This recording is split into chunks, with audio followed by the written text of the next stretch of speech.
యెహోవాను స్తుతించుడి. యెహోవా దయాళుడు, ఆయనకు కృతజ్ఞతాస్తుతులు చెల్లించుడి.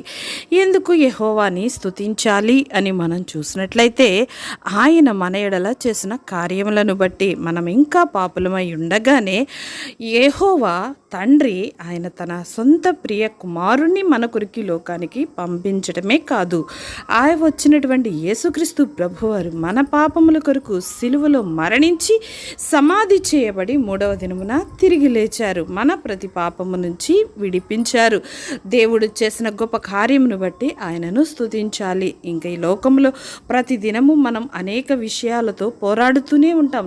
చిన్నది మొదలు అనేక సమస్యలతో యుద్ధం చేస్తూనే ఉంటాం. ప్రతి పోరాటంలో దేవుడు తన యొక్క దక్షిణ హస్తముతో మనల్ని ఆదుకుంటూ ఉన్నారు. పడిపోకుండా కృంగిపోకుండా ఆయన మనల్ని ఆదరిస్తూ ఉన్నారు. కాబట్టి నీవు ఆయనని స్తుతించాలి.